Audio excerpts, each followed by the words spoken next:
Good evening everyone, good evening to all of you. Most welcome to your own channel Right On. ਜਿਹੜੇ ਵੀ student first time ਆਏ ਨੇ ਇਸ channel ਦੇ ਉੱਪਰ ਉਹਨਾਂ ਨੂੰ ਇੱਕ ਛੋਟੀ ਜਿਹੀ ਰਿਕੁਐਸਟ ਹੈ ਕਿ don't forget to share it, like it and subscribe it. ਠੀਕ ਹੈ ਜੀ। ਜਿਹੜੇ ਵੀ ਸਟੂਡੈਂਟਸ ਮੈਥ ਮਾਸਟਰ ਅਕੈਡਮੀ ਦੀ ਤਿਆਰੀ ਕਰ ਰਹੇ ਨੇ ਉਹਨਾਂ ਸਾਰਿਆਂ ਲਈ ਕਾਫੀ ਜ਼ਿਆਦਾ ਯੂਜ਼ਫੁਲ ਹੈ, ਕਾਫੀ ਜ਼ਿਆਦਾ ਹੈਲਪਫੁਲ ਹੈ ਇਹ ਚੈਨਲ। ਪੀਐਸ ਟੈਟ ਦੀਆਂ ਵੀ ਕਲਾਸਿਸ ਇੱਥੇ ਅਵੇਲੇਬਲ ਨੇ ਤੇ ਕਾਫੀ ਜੋ ਟੀਚਿੰਗ ਲਾਈਨ ਦੇ ਵਿੱਚ ਜੁੜੇ ਹੋਏ ਨੇ ਉਹਨਾਂ ਸਾਰਿਆਂ ਲਈ ਯੂਜ਼ਫੁਲ ਹੈ। ਠੀਕ ਹੈ। ਜਿਨ੍ਹਾਂ ਨੇ ਹਲੇ ਤੱਕ ਟੈਲੀਗ੍ਰਾਮ ਗਰੁੱਪ ਨਹੀਂ ਜੁਆਇਨ ਕੀਤਾ ਉਹ ਟੈਲੀਗ੍ਰਾਮ ਗਰੁੱਪ ਨੂੰ ਕਰ ਲਓ ਜੁਆਇਨ, ਡਿਸਕ੍ਰਿਪਸ਼ਨ ਦੇ ਵਿੱਚ ਮਿਲ ਜਾਏਗਾ ਲਿੰਕ ਤੁਹਾਨੂੰ। ਠੀਕ ਹੈ। ਸਟੈਟਿਸਟਿਕਸ ਦਾ ਲਾਸਟ ਵੀਡੀਓ ਹੈ, ਇਸ ਤੋਂ ਬਾਅਦ ਆਪਾਂ ਡਾਇਨਾਮਿਕ ਨੂੰ ਸਟਾਰਟ ਕਰਾਂਗੇ ਔਰ ਉਸ ਨੂੰ ਸਮਝਾਂਗੇ, ਦੇਖਾਂਗੇ। ਠੀਕ ਹੈ। ਸਟੈਟਿਸਟਿਕ ਇੱਥੇ ਕੰਪਲੀਟ ਕਰ ਦੇਵਾਂਗੇ। ਇਸ ਕਲਾਸ ਦੇ ਵਿੱਚ ਆਪਾਂ ਕੀ ਕੁਝ ਡਿਸਕਸ ਕਰਨਾ ਹੈ, ਮੋਮੈਂਟ, ਕਪਲ, ਇਹ ਸਾਰੀਆਂ ਚੀਜ਼ਾਂ ਆਪਾਂ ਇਹਦੇ ਵਿੱਚ ਦੇਖਾਂਗੇ ਐਂਡ ਆਫਟਰ ਦੈਟ ਆਪਣਾ ਸਟੈਟਿਕ ਕੰਪਲੀਟ ਹੋ ਜਾਏਗਾ ਐਂਡ ਡਾਇਨਾਮਿਕ ਸਟਾਰਟ ਹੋ ਜਾਏਗਾ। ਠੀਕ ਹੈ। ਕਿਸੇ ਵੀ ਸਟੂਡੈਂਟ ਨੂੰ ਕਿਤੇ ਵੀ ਲੱਗਿਆ ਕਿ ਹਾਂਜੀ ਇਹ ਟੌਪਿਕ ਰਹਿੰਦਾ ਹੈ ਜਾਂ ਕੋਈ ਵੀ ਚੀਜ਼ ਤਾਂ ਉਹ ਕਮੈਂਟ ਸੈਕਸ਼ਨ ਦੇ ਵਿੱਚ ਦੱਸ ਦੇਣਾ, ਆਪਾਂ ਉਸ ਨੂੰ ਵੀ ਕੰਪਲੀਟ ਕਰ ਲਾਂਗੇ। ਕਲੀਅਰ ਹੈ ਜੀ। ਚਲੋ ਬਿਨਾਂ ਟਾਈਮ ਵੇਸਟ ਕੀਤੇ ਸਟਾਰਟ ਕਰਦੇ ਹਾਂ ਟੌਪਿਕ ਨੂੰ, ਵਿਚ ਇਜ਼ ਮੋਮੈਂਟ। ਹੁਣ ਇਹ ਸਮਝਣਾ ਬਹੁਤ ਜ਼ਰੂਰੀ ਹੈ ਕਿ ਮੋਮੈਂਟ ਹੈ ਕੀ। ਠੀਕ ਹੈ ਜੀ। ਹੁਣ ਆਪਾਂ ਗੱਲ ਕਰ ਰਹੇ ਹਾਂ ਮੋਮੈਂਟ। ਮੋਮੈਂਟ ਆਪਾਂ ਇਹ ਕਹਿ ਸਕਦੇ ਹਾਂ ਕਿ ਟੈਂਡੈਂਸੀ ਹੁੰਦੀ ਹੈ ਕਿਸ ਦੀ, ਰੋਟੇਸ਼ਨ ਦੀ। ਠੀਕ ਹੈ। ਰੋਟੇਸ਼ਨ ਦੀ ਟੈਂਡੈਂਸੀ ਨੂੰ ਆਪਾਂ ਕੀ ਬੋਲਦੇ ਹਾਂ, ਮੋਮੈਂਟ ਬੋਲਦੇ ਹਾਂ। ਫੋਰ ਐਗਜ਼ਾਮਪਲ ਕੋਈ ਇੱਕ ਫੋਰਸ ਹੈ, ਠੀਕ ਹੈ, ਕੋਈ ਇੱਕ ਫੋਰਸ ਹੈ ਜਿਹਦੇ ਨਾਲ ਕੀ ਹੋ ਰਿਹਾ ਹੈ, ਆਪਣੀ ਜਗ੍ਹਾ ਚੇਂਜ ਹੋ ਰਹੀ ਹੈ, ਇੱਕ ਜਗ੍ਹਾ ਤੋਂ ਦੂਸਰੀ ਜਗ੍ਹਾ ਤੇ ਪਾਰਟੀਕਲ ਮੂਵ ਹੋ ਜਾਂਦਾ ਹੈ। ਜੋ ਤੁਸੀਂ ਉਸਦੇ ਉੱਪਰ ਫੋਰਸ ਲਗਾਉਂਦੇ ਹੋ ਤਾਂ ਉਹ ਆਪਣੇ ਕੋਲ ਕੀ ਹੁੰਦੀ ਹੈ, ਟ੍ਰਾਂਸਲੇਸ਼ਨ ਹੁੰਦੀ ਹੈ, ਦੈਟ ਇਜ਼ ਟ੍ਰਾਂਸਲੇਸ਼ਨ। ਠੀਕ ਹੈ। ਸਮਟਾਈਮਸ ਕੀ ਹੁੰਦਾ ਹੈ, ਕੋਈ ਇੱਕ ਸਟਿਕ ਹੈ ਜੋ ਕਿ ਹੈ ਫਿਕਸ ਹੈ ਔਰ ਤੁਸੀਂ ਉਸਦੇ ਉੱਪਰ ਕੀ ਲਗਾਉਂਦੇ ਹੋ, ਫੋਰਸ ਲਗਾਉਂਦੇ ਹੋ ਤਾਂ ਉਸਦੀ ਪੋਜੀਸ਼ਨ ਤਾਂ ਨਹੀਂ ਚੇਂਜ ਹੁੰਦੀ, ਉਹ ਉੱਪਰ ਉਹ ਫਿਕਸ ਹੋਣ ਕਰਕੇ ਉਹ ਥੋੜਾ ਇਸ ਤਰੀਕੇ ਨਾਲ ਟੇਢਾ ਹੋ ਜਾਂਦਾ ਹੈ। ਉਹ ਕੀ ਹੁੰਦਾ, ਰੋਟੇਸ਼ਨ ਹੁੰਦਾ, ਕਿਉਂਕਿ ਉਹ ਰੋਟੇਟ ਕਰ ਰਿਹਾ ਹੁੰਦਾ, ਰੋਟੇਸ਼ਨ ਹੁੰਦਾ। ਜ਼ਿਆਦਾ ਫੋਰਸ ਲਗਾਉਂਗੇ ਉਹ ਕੰਪਲੀਟ ਸਰਕਲ ਕਰ ਦੂਗਾ ਇੱਕ, ਹੈ ਨਾ। ਅਗਰ ਆਪਾਂ ਗੱਲ ਕਰੀਏ ਮੋਮੈਂਟ ਕੀ ਹੈ, ਮੋਮੈਂਟ ਆਪਾਂ ਕਹਿ ਸਕਦੇ ਹਾਂ ਕਿ ਇੱਕ ਫਿਕਸ ਪੁਆਇੰਟ ਹੈ, this is our fixed point. ਠੀਕ ਹੈ ਜੀ। ਔਰ ਇਹਦੇ ਉੱਪਰ ਕੋਈ ਆਪਾਂ ਕਹਿ ਸਕਦੇ ਹਾਂ ਕਿ ਪਰਪੈਂਡੀਕੂਲਰ ਹੈ। ਠੀਕ ਹੈ। ਇਹ ਮੇਰੇ ਕੋਲ ਕੋਈ ਫੋਰਸ ਲੱਗ ਰਹੀ ਹੈ, this is and this is. ਪਹਿਲੀ ਗੱਲ ਤਾਂ ਇਹ ਮੇਰੇ ਕੋਲ ਕੀ ਹੋਏਗੀ, ਫੋਰਸ ਹੋਏਗੀ। ਇਹ ਮੇਰੇ ਕੋਲ ਡਿਸਟੈਂਸ ਹੋਏਗਾ, ਪਰਪੈਂਡੀਕੂਲਰ ਡਿਸਟੈਂਸ ਹੋਏਗਾ ਇੱਕ ਫਿਕਸ ਪੁਆਇੰਟ ਤੋਂ। ਡੀ ਮੇਰੇ ਕੋਲ ਕੀ ਹੁੰਦਾ ਹੈ, ਪਰਪੈਂਡੀਕੂਲਰ ਹੁੰਦਾ ਹੈ, ਜੋ ਇੱਕ ਫਿਕਸ ਪੁਆਇੰਟ ਤੋਂ ਡਰਾਨ ਕੀਤਾ ਜਾਂਦਾ ਹੈ। ਐਂਡ ਜੋ ਲਾਈਨ ਆਫ ਐਕਸ਼ਨ ਹੁੰਦੀ ਹੈ ਉਹ ਆਪਣੀ ਫੋਰਸ ਹੁੰਦੀ ਹੈ। ਤਾਂ ਜਿਹੜਾ ਮੂਵਮੈਂਟ ਹੈ ਉਹ ਮੂਵਮੈਂਟ ਤੁਸੀਂ ਫਾਈਂਡ ਆਊਟ ਕਰਦੇ ਕਿਵੇਂ ਹੋ, that is equal to force into perpendicular distance. Force into perpendicular distance ਕੀ ਹੁੰਦਾ ਹੈ, ਆਪਣਾ ਮੂਵਮੈਂਟ ਹੁੰਦਾ ਹੈ। ਇਹ ਇੱਕ ਫਾਰਮੂਲਾ ਹੈ ਜੋ ਆਪਾਂ ਨੇ ਸਾਰੇ ਕਿਤੇ ਦੇਖਣਾ ਹੈ, ਸਮਝਣਾ ਹੈ। ਠੀਕ ਹੈ। ਹੁਣ ਆਪਣੇ ਕੋਲ ਮੂਵਮੈਂਟ ਕੀ ਹੁੰਦਾ ਹੈ, ਰਿਪੀਟ ਕਰ ਰਹੀ ਹਾਂ। ਮੂਵਮੈਂਟ ਕੀ ਹੁੰਦਾ ਹੈ, ਜਦੋਂ ਕਿਸੇ ਆਪਾਂ ਕਹਿੰਦੇ ਹਾਂ ਕਿ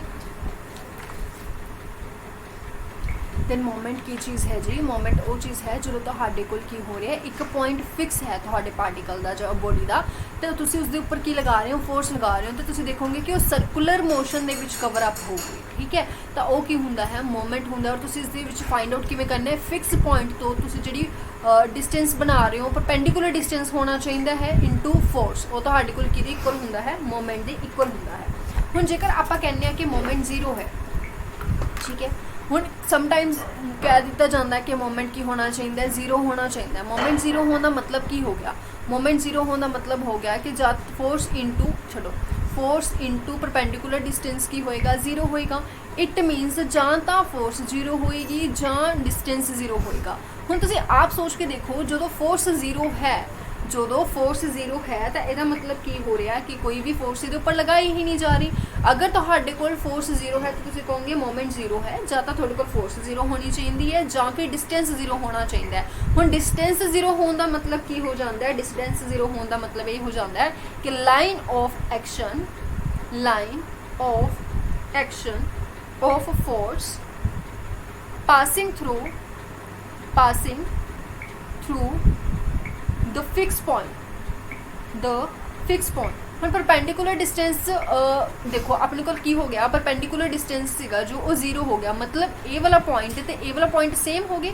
ਜਦੋਂ ਆ ਡਿਸਟੈਂਸ ਹੈ ਹੀ ਨਹੀਂ ਤਾਂ ਮਤਲਬ ਇਹ ਦੋਨੋਂ ਪੁਆਇੰਟਸ ਸੇਮ ਨੇ, ਮਤਲਬ ਕੀ ਹੋ ਰਿਹਾ ਹੈ, ਫੋਰਸ ਤੁਹਾਡੀ ਫਿਕਸ ਪੁਆਇੰਟ ਦੇ ਵਿੱਚੋਂ ਹੀ ਪਾਸ ਹੋ ਰਹੀ ਹੈ। ਠੀਕ ਹੈ। ਤਾਂ ਆਪਾਂ ਕਹਾਂਗੇ ਕਿ ਮੂਵਮੈਂਟ ਕੀ ਹੋ ਗਿਆ, ਜ਼ੀਰੋ ਹੋ ਗਿਆ। ਠੀਕ ਹੈ। ਹੁਣ ਆਪਣੇ ਕੋਲ ਜੋ ਮੂਵਮੈਂਟ ਹੈ ਉਸਦਾ ਸਾਈਨ ਕਾਫੀ ਜ਼ਿਆਦਾ ਮੈਟਰ ਕਰਦਾ ਹੈ। ਆਪਾਂ ਮੂਵਮੈਂਟ ਫਾਈਂਡ ਆਊਟ ਤਾਂ ਕਰ ਲਾਂਗੇ, ਫੋਰਸ ਇਨਟੂ ਡਿਸਟੈਂਸ ਲਗਾ ਕੇ ਮੈਗਨੀਟਿਊਡ ਤਾਂ ਆ ਜਾਊਗਾ, ਬਟ ਜੋ ਸਾਈਨ ਹੈ ਉਹ ਕਾਫੀ ਜ਼ਿਆਦਾ ਇੰਪੋਰਟੈਂਟ ਹੈ ਕਿ ਕਿਸ ਡਾਇਰੈਕਸ਼ਨ ਦੇ ਵਿੱਚ ਜਾ ਰਿਹਾ। ਠੀਕ ਹੈ।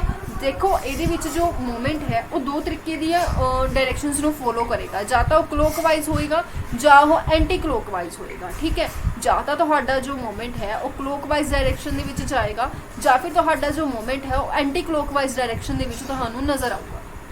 ਹੁਣ ਜੇਕਰ ਤੁਹਾਡਾ मूवमेंट क्लॉकवाइज है ਤਾਂ ਕੀ ਹੈ ਤੇ ਜੇਕਰ ਐਂਟੀ ਕਲੋਕਵਾਈਜ਼ ਹੈ ਤਾਂ ਕੀ ਹੈ। ਠੀਕ ਹੈ, ਲੈਟ ਕਰ ਲਓ ਤੁਸੀਂ ਕੀ ਹੈ, ਇਹ ਫੋਰਸ ਲਗਾ ਰਹੇ ਹੋ, ਦਿਸ ਇਜ਼ ਅ ਫੋਰਸ ਔਰ ਇਹ ਕੋਈ ਫਿਕਸ ਪੁਆਇੰਟ ਹੈ ਜਿਹਦੇ ਉੱਪਰ ਕੀ ਹੋ ਰਿਹਾ ਹੈ, ਪਰਪੈਂਡੀਕੂਲਰ ਡਿਸਟੈਂਸ ਹੋ ਰਿਹਾ ਫਰੋਮ ਦਿਸ ਫਿਕਸਡ ਪੁਆਇੰਟ। ਤੁਸੀਂ ਕੀ ਕਰਿਆ ਕਰੋ, ਤੁਸੀਂ ਹਮੇਸ਼ਾ ਇਹ ਚੀਜ਼ ਯਾਦ ਰੱਖਣੀ ਹੈ ਕਿ ਜਦੋਂ ਤਾਂ ਤੁਹਾਡਾ ਪਾਥ ਐਂਟੀ ਕਲੋਕਵਾਈਜ਼ ਹੈ ਤਾਂ ਮਤਲਬ ਤੁਹਾਡਾ ਸਾਈਨ ਕੀ ਹੋਏਗਾ, ਪੋਜ਼ਿਟਿਵ ਹੋਏਗਾ। ਕਿਉਂਕਿ ਦੇਖੋ ਮੂਵਮੈਂਟ ਕੀ ਹੋ ਗਿਆ, ਵੈਕਟਰ ਦੇ ਵਿੱਚ ਆ ਗਿਆ, ਵੈਕਟਰ ਦੇ ਵਿੱਚ ਆਪਾਂ ਨੂੰ ਸਾਈਨ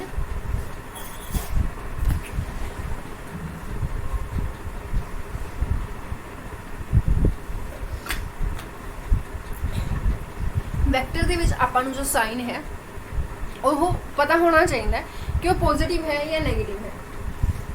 ठीक है, तो अगर अपने को जो डायरेक्शन है दैट इज़ एंटी क्लॉकवाइज, जेकर थोड़ी बॉडी जो है वो रोटेट हो रही है एंटी क्लॉकवाइज डायरेक्शन दे विच, क्योंकि जिवें मैं पिछे दस्सिया कि एक सर्कल रोटेट करेगा जो कि अपन देख भी रहे हैं। ठीक है, तो अपने को की होएगा, अपने को पॉजिटिव साइन आएगा। अगर क्लॉकवाइज डायरेक्शन को फॉलो कर रहा है तो नेगेटिव साइन आएगा। ठीक है, आगे बढ़िए।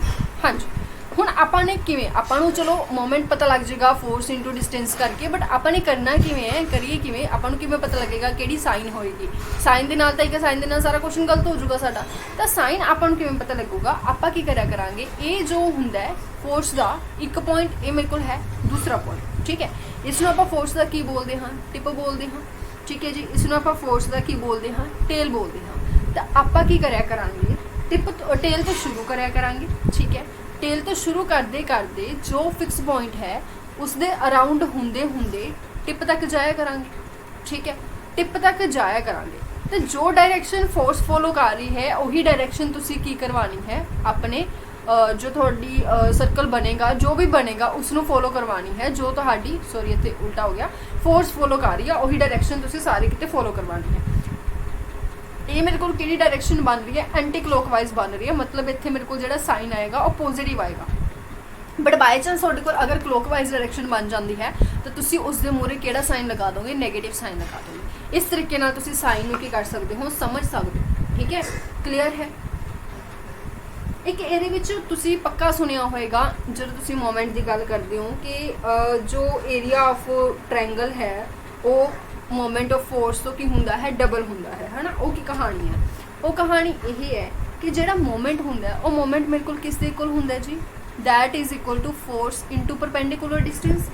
ठीक है, लेट इत्थे मेरे को की है कोई ना कोई फोर्स है। ठीक है, ये कोई पॉइंट है जिहदे तो की बन रहा है, परपेंडिकुलर डिस्टेंस बन रहा है, I can meet them, triangle बन गई। ठीक है, तो मेरे को वैसे भी जेकर थोड़ा सोचा जाए तो जो एरिया ऑफ ट्रायंगल है वो एरिया ऑफ ट्रायंगल मेरे को किहदे इक्वल हुंदा है, 1/2 इंटू बेस इंटू हाइट के इक्वल होंगे।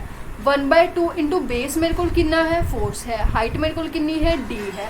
तो जेकर मैं ध्यान नाल सोचा ये 1/2 इंटू मोमेंट ही तो बन गया, 1/2 इंटू मोमेंट ही तो बन गया। केड़ी चीज़, एरिया, किहदा एरिया, ट्रायंगल का area. So I can say that कि 2 इंटू एरिया ऑफ ट्रायंगल जो है, 2 इंटू एरिया ऑफ ट्रायंगल जो है वो किहदे इक्वल हुंदा है, moment of forces they equal हुंदा है, moment of forces they equal हुंदा है। This is also important result. ठीक है, ये भी एक इंपॉर्टेंट रिजल्ट है अपने को। क्लियर है जी, उम्मीद है मोमेंट की है वो समझ आ गया होना, मोमेंट नू फाइंड आउट किवें करना है कुछ डिफिकल्ट नहीं हैगा। ठीक है, वो समझ आ गया होना, और मोमेंट नू जेकर तुसीं साइन ओदा लगाओगे वो किवें लगाओगे वो समझ आ गया होना। इसके अलावा ये होप कर सकते हैं कि जो ये एरिया वाला कॉन्सैप्ट है वो तुहानू पता लग गया होना भी की है ना। स्टिल कोई डाउट होया you can ask in comment section.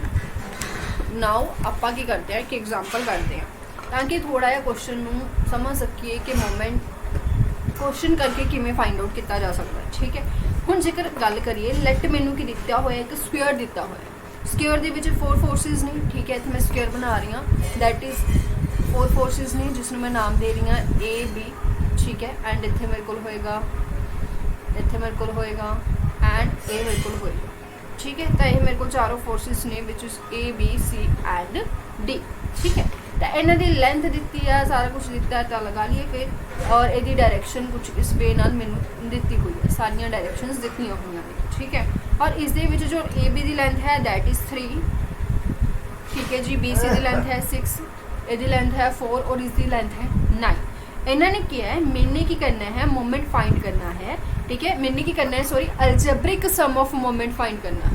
Algebraic sum of moment find करना है, मतलब सारिया फोर्सिस का मोमेंट फाइंड आउट करना है और उसका बाद में सम कर देना है। ठीक है, कि अबाउट द सेंटर। ਹੁਣ अबाउट द सेंटर जेकर तुम डायगनल्स ਨੂੰ मीट करोगे एक स्क्वायर ਦੇ ਵਿੱਚ, ਉਹ भी ਤੁਹਾਡੇ ਕੋਲ ਬਣੇਗਾ, ਕੀ ਬਣੇਗਾ, मोमेंट सेंटर बनेगा। ठीक है, तो जेकर मैं जस्ट ए वाली साइड्स ਨੂੰ मीट करदा हाफ हाफ लैके, तो वह भी मेरे को की बनूगा, सेंटर बनूगा। क्योंकि आपां नूं पता है कि ये मेरे को की बननगे, हाफ हाफ बननगे। तो ये मेरे को कितना होएगा जी,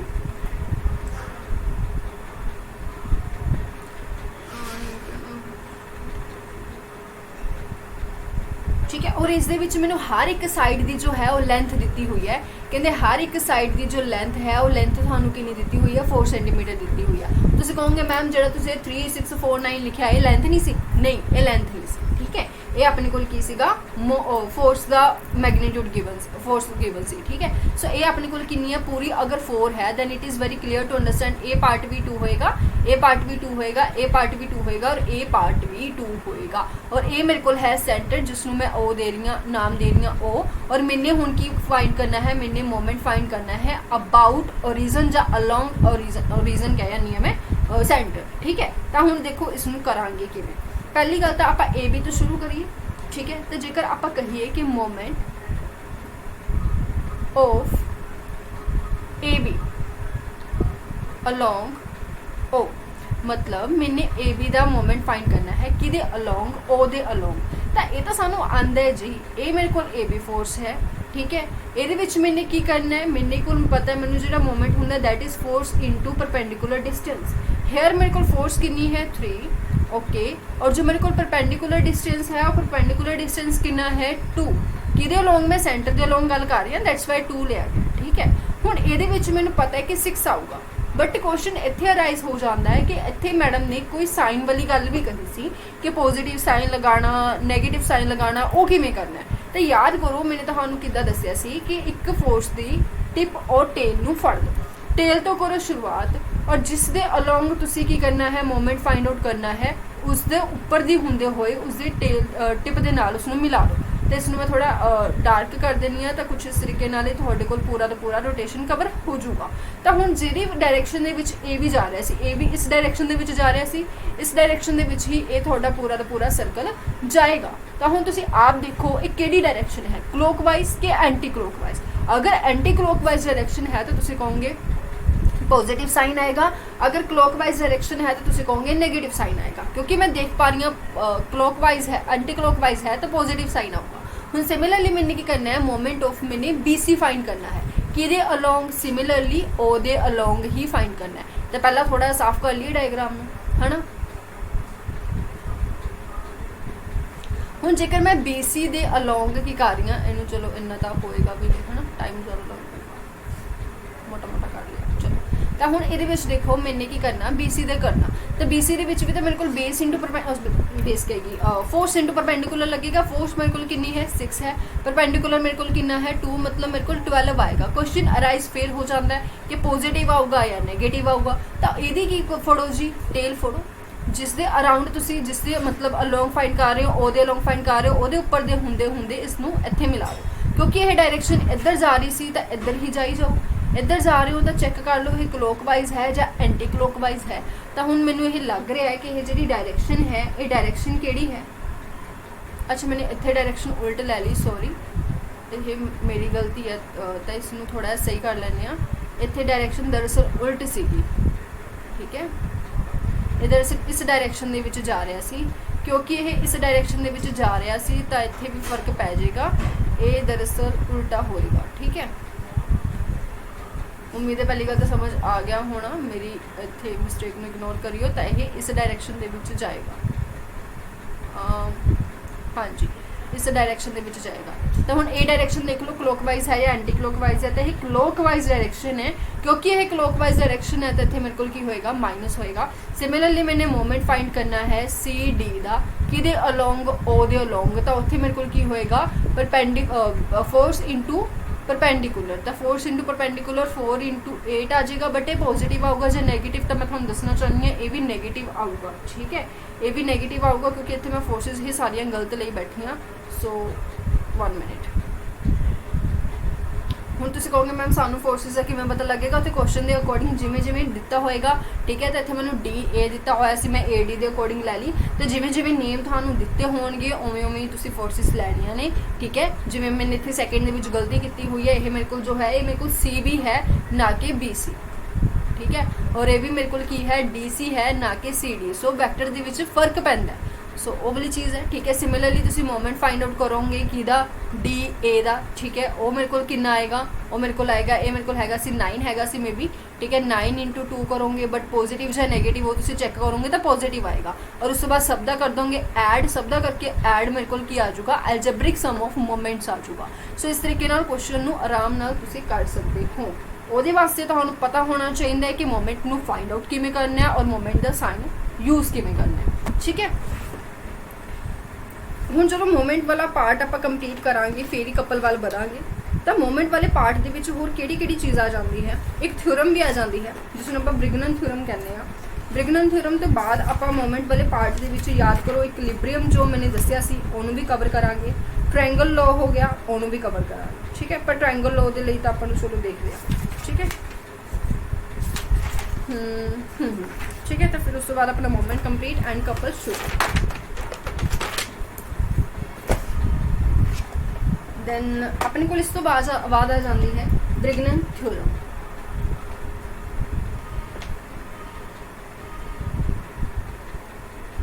जी, ब्रिगनन थ्योरम की कहती है कि ये है कि नहीं है ना।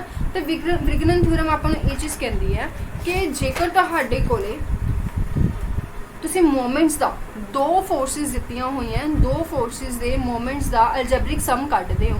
ठीक है, जेड़ा कि कपल नहीं बनाता है ना, कपल की चीज़ है वो आप दसते हैं। अगर तुसी दो फोर्सिस का दे मोमेंट्स का सम कढ़ते हो तो किहदे इक्वल होएगा, उसके रिजल्टेंट दे मोमेंट दे इक्वल होएगा।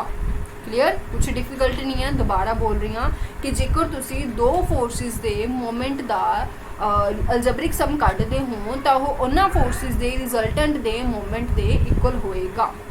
जिस पॉइंट की तुसी गल कर रहे हो पॉइंट सेम ही होगा। ठीक है, तो एक बार लिख देने प्रॉपरली क्लीयर हो जाऊगा। द अलजेब्रिक सम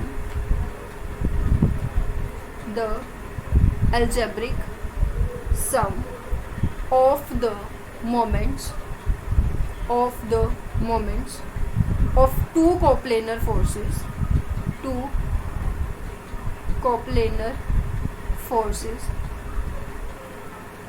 मैंने पता मेरे कोप्लेनर की स्पेलिंग गलत है, इग्नोर करियो।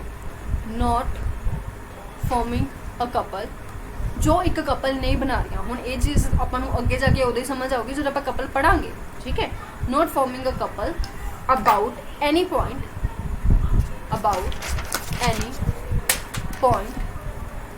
in their plane, ठीक है, is equal to the moment of their resultant about that point. Simple, तो कहने का मतलब यही है कि जेकर तुसी दो फोर्सिस का मोमेंट्स का अलजेब्रिक सम कर दोगे किसी पॉइंट के अकॉर्डिंग, उसी पॉइंट के थ्रू अपने को रिजल्टेंट का मोमेंट की होएगा सेम होएगा। ईजी, ठीक है, कुछ नहीं है सिंपल। हुण आपां गल करते हैं कपल की। अच्छा, इस तो पहले आप इक्विलिब्रियम की गल कर ली।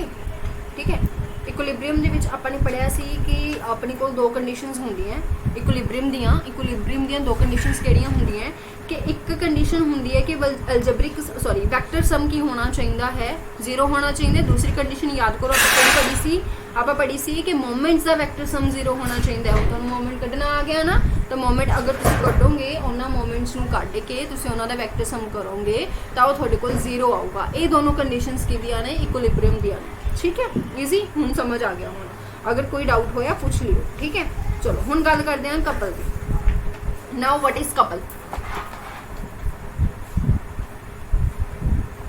ਹਾਂਜੀ, ਤਾਂ ਕਪਲ ਕੀ ਚੀਜ਼ ਹੈ? ਕਹਿੰਦੇ ਜਦੋਂ ਦੋ ਫੋਰਸਿਸ ਨੇ, ਪਹਿਲੀ ਗੱਲ ਤਾਂ ਦੋਨੋਂ ਫੋਰਸਿਸ ਕੀ ਨੇ? ਇਕੁਅਲ ਨੇ। ਠੀਕ ਹੈ, ਔਰ ਦੋਨੋਂ ਫੋਰਸਿਸ ਕੀ ਨੇ? ਆਪੋਜ਼ਿਟ ਡਾਇਰੈਕਸ਼ਨ ਦੇ ਵਿੱਚ ਨੇ। ਠੀਕ ਹੈ, ਇੱਕ ਫੋਰਸ ਆ ਜਾ ਰਹੀ ਹੈ, ਦੂਸਰੀ ਫੋਰਸ ਆ ਜਾ ਰਹੀ ਹੈ, ਦੋਨੋਂ ਹੀ ਫੋਰਸਿਸ ਕੀ ਨੇ? ਇਕੁਅਲ ਨੇ। ਧਿਆਨ ਨਾਲ ਸੁਣੋ, ਦੋਨੋਂ ਹੀ ਫੋਰਸਿਸ ਕੀ ਨੇ? ਇਕੁਅਲ ਨੇ। ਐਂਡ ਦੋਨੋਂ ਹੀ ਫੋਰਸਿਸ ਕੀ ਨੇ? ਆਪੋਜ਼ਿਟ ਨੇ। Opposite forces having different line of action. Opposite direction होने के नाल की है? डिफरेंट लाइन ऑफ एक्शन है। तो कुछ नहीं, बस वो दोनों फोर्सेस की बनांदियां ने? कपल बनांदियां। ਤੁਹਾਡੇ ਸਾਹਮਣੇ ਦੋ ਫੋਰਸਿਸ ਲਿਖੀਆਂ ਹੋਈਆਂ ਨੇ, ਦੋਨੋਂ ਫੋਰਸਿਸ ਕਿਨੇ ਕਿਤੇ ਨਾ ਕਿਤੇ ਪੈਰਲਲ ਨੇ, ਨੋ ਡਾਊਟ। ਠੀਕ ਹੈ, ਹੁਣ ਦੋਨੋਂ ਹੀ ਫੋਰਸਿਸ ਦੀ ਡਾਇਰੈਕਸ਼ਨ ਅਲੱਗ ਹੈ, ਲਾਈਨ ਆਫ ਐਕਸ਼ਨ ਅਲੱਗ ਹੈ, ਬਟ ਦੋਨੋਂ ਫੋਰਸਿਸ ਦਾ ਮੈਗਨੀਟਿਊਡ ਸੇਮ ਹੈ, ਇਕੁਅਲ ਨੇ ਦੋਨੋਂ ਫੋਰਸਿਸ। ਤਾਂ ਇਹ ਕੀ ਫਾਰਮ ਕਰਦੀਆਂ ਨੇ ਜੀ? ਕਪਲ ਫਾਰਮ ਕਰਦੀਆਂ। ਠੀਕ ਹੈ, ਹੁਣ ਕਪਲ ਨੂੰ ਵੀ ਤੁਸੀਂ ਫਾਈਂਡ ਆਊਟ ਕਿਵੇਂ ਕਰੋਗੇ? ਕੁਛ ਨਹੀਂ, ਜਿਵੇਂ ਤੁਸੀਂ ਮੋਮੈਂਟ ਨੂੰ ਫਾਈਂਡ ਆਊਟ ਕਰਦੇ ਸੀ ਉਵੇਂ ਤੁਸੀਂ ਕਪਲ ਨੂੰ ਫਾਈਂਡ ਆਊਟ ਕਰੋਗੇ। ਉੱਥੇ ਤੁਸੀਂ ਇੱਕ ਫਿਕਸ ਪੁਆਇੰਟ ਦਾ ਡਿਸਟੈਂਸ ਲੈਂਦੇ ਸੀ, ਇੱਥੇ ਮੈंने ਦੋਨੋਂ ਪੈਰਲਲ ਲਾਈਨਸ ਦਾ ਡਿਸਟੈਂਸ ਲੈ ਲਿਆ। ਦੈਨ ਕਪਲ ਜੋ ਹੈ ਉਹ ਕਪਲ ਕਿਸ ਦੇ ਇਕੁਅਲ ਹੁੰਦਾ ਹੈ? That is force into distance. Distance ਤੁਹਾਡੇ ਕੋਲ ਕਿਹਦੇ ਇਕੁਅਲ ਹੋਏਗਾ? ਤੁਹਾਡੇ ਸਾਹਮਣੇ ਆ ਦੋਨੋਂ ਲਾਈਨਸ ਦੇ ਵਿੱਚ ਜੋ ਡਿਸਟੈਂਸ ਹੈ ਉਹਦੇ ਇਕੁਅਲ ਹੋਏਗਾ। ਠੀਕ ਹੈ, ਹੁਣ ਰਹੇਗੀ ਕਹਾਣੀ ਸਾਈਨ ਦੀ। ਤਾਂ ਸਾਈਨ ਦੇ ਵਿੱਚ ਵੀ ਉਹੀ ਕਹਾਣੀ ਹੈ, ਕਿਹਦੀ? ਕਲੋਕਵਾਈਜ਼ ਦੀ ਤੇ ਐਂਟੀ ਕਲੋਕਵਾਈਜ਼ ਦੀ। ਠੀਕ ਹੈ, ਤੁਸੀਂ ਕੀ ਕਰਿਆ ਕਰੋਗੇ? ਅਗਰ ਤੁਹਾਡੀ ਦੇਖੋ ਹੁਣ ਆਹ ਫੋਰਸਿਸ ਮੈंने ਇੱਦਾਂ ਬਣਾਈਆਂ, ਮਤਲਬ ਇਹ ਇੱਦਾਂ ਜਾਏਗਾ। ਠੀਕ ਹੈ, ਔਰ ਉਸ ਤੋਂ ਬਾਅਦ ਇਹ ਇੱਦਾਂ ਜਾਏਗਾ, ਮਤਲਬ ਇਹ ਕਿਹੜੀ ਡਾਇਰੈਕਸ਼ਨ ਹੈ? ਹੁਣ ਤੁਸੀਂ ਦੇਖ ਲਓ ਕਿਹੜੀ ਡਾਇਰੈਕਸ਼ਨ ਹੈ, ਕਲੋਕਵਾਈਜ਼ ਕਿ anti clockwise? I think so clockwise, ਹੈ ਨਾ। ਜੇਕਰ ਇਹ ਕਲੋਕਵਾਈਜ਼ ਹੈ ਤਾਂ ਨੈਗੇਟਿਵ ਸਾਈਨ। ਅਗਰ ਫੋਰਸਿਸ ਇਸ ਫਾਰਮ ਦੇ ਵਿੱਚ ਹੋਣ ਔਰ ਜਦੋਂ ਮੈਂ ਇਹਨਾਂ ਨੂੰ ਬਣਾਉਂਗੀ ਤਾਂ ਇਹ ਕੁਝ ਇਸ ਫਾਰਮ ਦੇ ਵਿੱਚ ਡਾਇਰੈਕਸ਼ਨ ਨੂੰ ਫੋਲੋ ਕਰਨਗੀਆਂ, ਤਾਂ ਇਹ ਕਿਹੜੀ ਡਾਇਰੈਕਸ਼ਨ ਹੋਗੀ ਜੀ? ਇਹ ਐਂਟੀ ਕਲੋਕਵਾਈਜ਼ ਡਾਇਰੈਕਸ਼ਨ ਹੋਗੀ, ਮਤਲਬ ਇਹ ਪੋਜ਼ਿਟਿਵ ਹੋਏਗਾ। ਸੋ ਇੱਦਾਂ ਤੁਸੀਂ ਆਰਾਮ ਨਾਲ ਆਪਣੇ ਕੁਐਸਚਨਸ ਨੂੰ ਦੇਖ ਸਕਦੇ ਹੋ। ਤਾਂ ਕਪਲ ਕੁਝ ਡਿਫਿਕਲਟ ਨਹੀਂ ਹੈ, ਦੋ ਇਕੁਅਲ ਫੋਰਸਿਸ ਹੋਣੀਆਂ ਚਾਹੀਦੀਆਂ, ਉਹਨਾਂ ਦਾ ਲਾਈਨ ਆਫ ਐਕਸ਼ਨ ਡਿਫਰੈਂਟ ਹੋਣਾ ਚਾਹੀਦਾ। ਠੀਕ ਹੈ, ਤਾਂ ਉਹ ਕੀ ਕਰਦੀ ਹੈ? ਕਪਲ ਫਾਰਮ करती है। ठीक है, क्लियर है? चलो आगे चल रहे हैं। एंड ਉਸ ਤੋਂ ਬਾਅਦ ਆ ਜਾਂਦਾ ਹੈ ਜੀ ਆਪਣੇ ਕੋਲ ਕਪਲ ਦੇ ਵਿੱਚ ਇਕੁਇਵਲੈਂਸ ਆਫ ਕਪਲਸ। ਇਕੁਇਵਲੈਂਸ ਆਫ ਕਪਲਸ ਕੀ ਚੀਜ਼ ਹੁੰਦੀ ਹੈ? ਇਕੁਇਵਲੈਂਸ ਆਫ कपल्स। ਤਾਂ ਇਕੁਇਵਲੈਂਸ ਆਫ ਕਪਲਸ क्या है, ਕੀ ਨਹੀਂ ਹੈ? ਇਕੁਇਵਲੈਂਸ ਜਦੋਂ ਦੋ ਕਪਲ ਨੇ, ਪਹਿਲੇ ਕਪਲ ਨੂੰ ਕੁਝ ਆਪਾਂ ਇਸ ਤਰੀਕੇ ਨਾਲ ਰਿਪਰੈਜ਼ੈਂਟ ਕਰ ਰਹੇ ਹਾਂ, ਦੂਸਰੇ ਕਪਲ ਨੂੰ ਕੁਝ ਆਪਾਂ ਇਸ ਤਰੀਕੇ ਨਾਲ ਰਿਪਰੈਜ਼ੈਂਟ ਕਰ ਰਹੇ ਹਾਂ। ਇਹ ਦੋ ਅਲੱਗ-ਅਲੱਗ ਕਪਲਸ ਨੇ। ਠੀਕ ਹੈ, ਇਹਨਾਂ ਨੂੰ ਆਪਾਂ ਇਕੁਅਲ ਉਦੋਂ ਕਹਾਂਗੇ ਜਦੋਂ ਇਹਨਾਂ ਦਾ ਮੋਮੈਂਟ ਕੀ ਹੋਏਗਾ? ਇਕੁਅਲ ਹੋਏਗਾ। ਜੇਕਰ ਇਹਨਾਂ ਦਾ ਮੋਮੈਂਟ ਇਕੁਅਲ ਹੈ ਤਾਂ ਕਪਲ ਇਕੁਅਲ ਨੇ, ਜੇਕਰ ਇਹਨਾਂ ਦਾ ਮੋਮੈਂਟ ਇਕੁਅਲ ਨਹੀਂ ਹੈ ਤਾਂ ਕਪਲ ਇਕੁਅਲ ਨਹੀਂ ਹੈਗੇ। ਇਨ ਸਿੰਪਲ ਵਰਡਸ, ਜੇਕਰ ਤੁਸੀਂ ਕਹਿ ਰਹੇ ਹੋ ਕਿ F1 D1 F2 D2, it means ਦੋਨੋਂ ਹੀ ਜਿਹੜੇ ਹੈਗੇ ਆ ਉਹਨਾਂ ਦਾ ਜਿਹੜਾ ਮੋਮੈਂਟ ਹੈ ਉਹ ਇਕੁਅਲ ਹੋਊਗਾ। ਠੀਕ ਹੈ ਜੀ, ਕਲੀਅਰ ਹੈ? ਤਾਂ ਇਹ ਮੋਮੈਂਟ ਹੀ ਤਾਂ ਹੋ ਗਿਆ, ਫੋਰਸ ਇਨਟੂ ਡਿਸਟੈਂਸ। ਠੀਕ ਹੈ, ਤਾਂ ਹੁਣ ਇਹਦੇ ਵਿੱਚ ਐਗਜ਼ਾਮਪਲਸ ਆ ਜਾਂਦੀਆਂ ਨੇ। ਐਗਜ਼ਾਮਪਲਸ ਜਿਵੇਂ ਕਿ ਫੋਰ ਐਗਜ਼ਾਮਪਲ ਮੈਨੂੰ ਕੋਈ ਦੋ ਪੇਅਰ ਦੇ ਦਿੱਤੀ, ਇੱਕ ਕਪਲ ਦੇ ਦਿੱਤਾ ਲਾਈਕ 12, ਠੀਕ ਹੈ, ਔਰ ਦੂਸਰਾ ਮੈਨੂੰ ਦੇ ਦਿੱਤਾ ਲਾਈਕ 30 ਨਾ ਲਓ, ਹੈ ਨਾ, 28। ਠੀਕ ਹੈ, ਹੁਣ ਇਹਦੇ ਵਿੱਚ ਦੇਖੋ, ਚੈੱਕ ਕਰੋ। ਓਕੇ, ਇਹ ਤਾਂ ਮੈंने फाइंड आउट ही करना है, ਇਹਨੂੰ डी ਰੱਖ। ਠੀਕ ਹੈ, ਤਾਂ ਮਤਲਬ ਮੇਰੇ ਕੋਲ ਕੀ ਹੋ ਗਿਆ? ਇਹ ਫਰਸਟ ਫੋਰਸ ਹੈ, ਫਰਸਟ ਡਿਸਟੈਂਸ ਹੈ, ਇਹਨਾਂ ਦੋਨਾਂ ਦੀ ਮਲਟੀਪਲਾਈ ਵਿਚ is equal to first force and distance. ਤਾਂ ਇਹਨਾਂ ਦੋਨਾਂ ਦੀ ਮਲਟੀਪਲਾਈ फाइंड आउट कर लो, डी आ जाऊगा। ठीक है, सिंपल।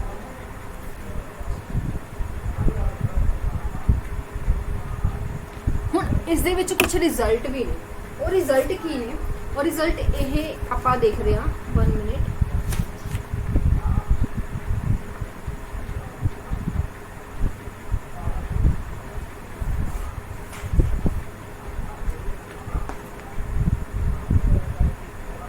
ਪਹਿਲਾ ਰਿਜ਼ਲਟ ਦਾ ਇਹਦੇ ਵਿੱਚ ਇਹ ਆ ਜਾਂਦਾ ਹੈ ਕਿ ਜਿਹੜਾ ਸਮ ਹੋਏਗਾ, ਰਿਜ਼ਲਟਸ ਨੇ sum of resolved part, sum of resolved parts of forces of forces forming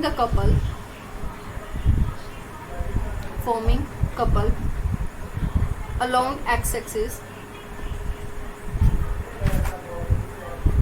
की होएगा जीरो होएगा। ठीक है, हैंड राइटिंग थोड़ी गंदी होगी। Sum of the resolved part of the forces forming couple की होएगा जीरो होएगा। एक्स एक्सिस अलोंग जेडे तुहाडे कोले फोर्सेस कपल बना रही ने उन्हों का रिजॉल्व पार्ट का सम की होगा जीरो होगा। सिंपल। ठीक है, ये प्रूफ किया जा सकता है बट लोड है नहीं।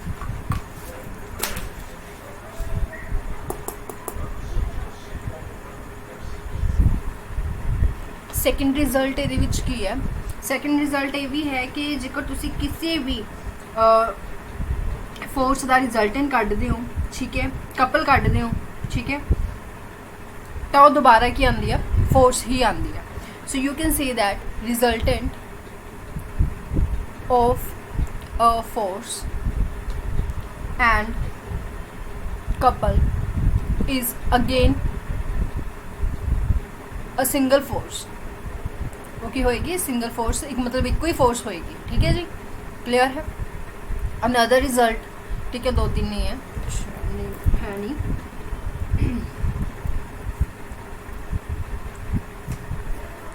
अनदर रिजल्ट अपने को यह आ जाता है कि थर्ड इज कि जेकर तुहाडे कोल दोनों ही फोर्सेस जीरो ने, फर्स्ट फोर्स भी जीरो है, सैकेंड भी जीरो है, तो तुहाडे कोल दो पॉसिबिलिटीज़ बनदियां ने कि जिहड़ा सम ऑफ मोमेंट्स होएगा, सम ऑफ मोमेंट्स तुहाडे कोल जीरो हो सकता है ਜਾਂ सम ऑफ मोमेंट्स तुहाडे कोल जीरो नहीं हो सकता। ठीक है, तो जे तो तुहाडे कोल सम ऑफ मोमेंट्स जीरो आ जाता है फिर तो तुसीं कहोगे कि इक्विलिब्रियम की कंडीशन है। जेकर तुहाडे कोल sum of moments equal to zero नहीं आता फिर तुसीं कहोगे कि वह की कर दिया है एक कपल फॉर्म कर दिया। ठीक है, वो फोर्सेस की कर दिया है एक कपल फॉर्म कर दिया। जेकर तुसी कहो कि ना ही मेरे को एक्स जीरो है, ये मेरे को अनदर रिजल्ट है, फोर्थ रिजल्ट कि ना ही मेरे को एक्स जीरो है ना ही मेरे को वाई जीरो है, मतलब दोनों ही नॉन जीरो ने, तो इट इज़ वेरी ईजी कि जेड़ा आर होएगा वो भी की होएगा नॉन जीरो होएगा। आर मतलब रिजल्टेंट हमेशा ही नॉन जीरो होएगा। अच्छा, सम ऑफ मोमेंट्स जो है, सम ऑफ मोमेंट्स जीरो हो भी सकता है, जीरो नहीं भी हो सकता, मे और मे नोट वाला केस हो जाता है, इतनी कंपल्शन नहीं हैगी, बट रिजल्टेंट क्लियर है कि वो नॉट इक्वल टू जीरो ही होएगा। ठीक है जी, क्लियर है। एक अपने को अनदर आ जाता है which is triangle law of forces, triangle law of forces. तो ट्रायंगल लॉ ऑफ फोर्सेस की है, हाँ जी, ट्रायंगल लॉ ऑफ फोर्सेस। मान लो तीन फोर्सेस की कर रही ने, एक्ट कर रही ने, तीन फोर्सेस इस तरीके नाल एक्ट कर रही ने, एक पॉइंट के उपर लग रही ने। ठीक है, तो तीन फोर्सेस नूं मिला के this is my F1, this is my F2 and this is my F3, तीनों ने मिला के मैंने की किया, यू नो कि आप एक ट्रायंगल बना सकते हैं। ठीक है, तीनों ने मिला के आप की कर सकते हैं, एक ट्रायंगल बना सकते हैं। तो जो आप ट्रायंगल लॉ ऑफ फोर्स की गल करते हैं उस केस दे विच तुसीं कहोगे कि यह फोर्सिस की होणगियां इक्विलिब्रियम दे विच होणगियां। कदों जो तीनों फोर्सिस एक पॉइंट के उपर एक्ट करदियां ने। फर्स्ट पॉइंट देखो कि जेकर वो एक पॉइंट के उपर एक्ट कर रही ने, ठीक है, एंड किते ना किते उन्हां दा जो ऑर्डर है प्रपोर्शन का वो की है, हाँ जी, एक पॉइंट के उपर एक्ट कर रही ने, then it is very easy कि वो की होणगियां इक्विलिब्रियम दे विच होणगियां। दूसरी कहने का मतलब सिंपल है कि उन्हां दा रिजल्टेंट भी जीरो आना चाहिए, उन्हां दा सम ऑफ मोमेंट्स भी की होना चाहिए, जीरो होना चाहिए। Then you can easily say that कि वो किस कंडीशन दे विच होणगियां, इक्विलिब्रियम दी कंडीशन दे विच होणगियां। ठीक है, क्लियर है जी। हुण तुसीं इत्थे की कर रहे हो, तुसीं इत्थे इन्हां दी डायरैक्शन ते मैगनीट्यूड नूं सेम रख के इन्हां दी पोजीशन नूं चेंज कर रहे हो। अदरवाइज तुहाडे कोल magnitude of forces and direction of forces की है, सेम है। ठीक है,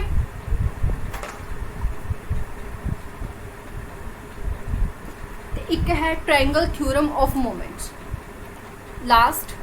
ठीक है जी, ये है अपने कोल ट्रायंगल थ्योरम ऑफ मोमेंट्स। हुण ट्रायंगल थ्योरम ऑफ मोमेंट्स की कहती है, वो तो आप एक पॉइंट के उपर गल कर रहे सी। अगर एक बोर्ड के उपर तीन फोर्सिस लग रही ने, एक इधर नूं, एक इधर नूं, एक इधर नूं, तीन फोर्सिस लग रही ने, दैन तुसीं कहोगे कि forces forces will be equal to a couple forces will be equal to a couple of moment ਇਹ ਕਿਹਦੇ ਇਕੁਅਲ ਹੋਣਗੀਆਂ ਮੋਮੈਂਟ ਦੇ ਕਪਲ ਦੇ ਇਕੁਅਲ ਹੋਣਗੀਆਂ ਜੋ ਕਿ ਆਲਰੇਡੀ ਕਿਹਦੇ ਇਕੁਅਲ ਹੋਏਗਾ twice of area of triangle ठीक है जी twice of area of triangle ठीक है